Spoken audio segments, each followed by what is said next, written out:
Want to understand what insulin resistance is? Watch this.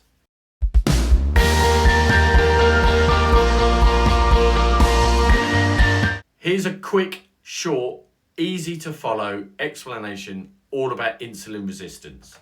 So the important thing to understand about insulin resistance is how the body fuels itself.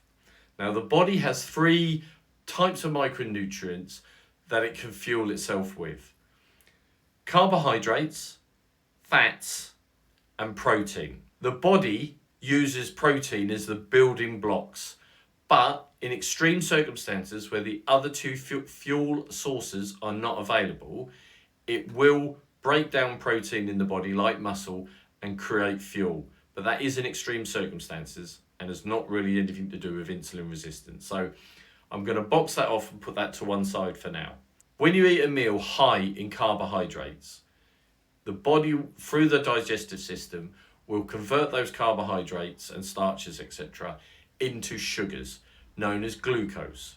And it will release the glucose particles into the bloodstream in order to go and feed the body that needs any of those energy sources. However, when you've had a meal, you have excessive levels of glucose, and you're highly unlikely, unless you are doing some ultimate fitness at that time, you're not going to need all the glucose that's running around at that time. The other issue to remember is glucose is toxic to the body. So the body needs to manage, firstly, the volume of glucose in the blood system, but 2, what it does with the excess glucose, as in puts it into storage for future demands of fuel at a later date. Now the body has the opportunity to store energy in 3 areas. Firstly, the liver, secondly, in the fat cells, and thirdly, in the muscle tissue itself. Now, muscle tissue is quite selfish. So once the muscles have stored the glucose, which is converted to glycogen to store it, within the muscle tissue, it will only ever burn that fuel for itself. It won't release it back into the blood system for other parts of the body. So the organs and the brain and that need the fuel from glucose in the blood system, or what's been released from the fat cells following storage. Now, when you have a meal and you've got the high levels of glucose running through the blood system, and because it's toxic, the body needs to manage the volume in the blood system at any one time, and it needs to instruct other parts of the body to store the excess. By doing that, it uses a hormone called insulin. So as the high levels of glucose is detected in the blood system, the body, through the pancreas, will release insulin in order to sort out the levels and to instruct, for example, the cells that can storage cells to take in those excess glucose, turn it to glycogen, hope I've said that right again, into the body for future use. So if you think of insulin, it's like a key. It opens up the storage cells and it tells them to store them.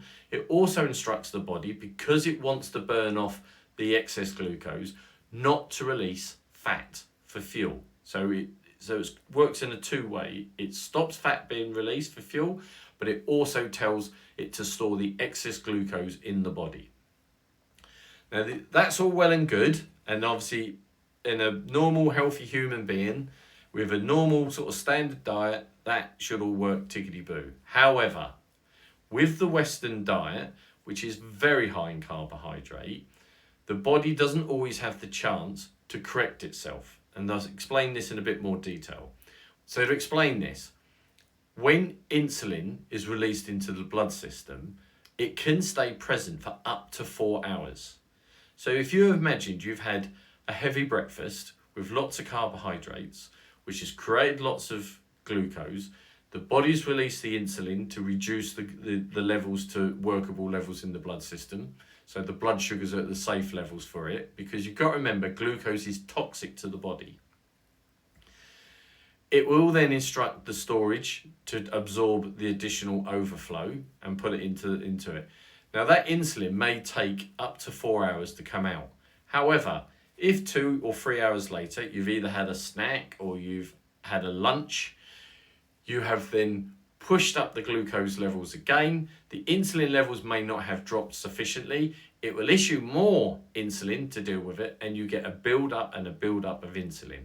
And lo and behold, 3 or 4 hours later, you may have your dinner or another meal, or you might snack in between with a chocolate bar or other fruits, adding more sugar. So that cycle just gets worse and the insulin gets stronger.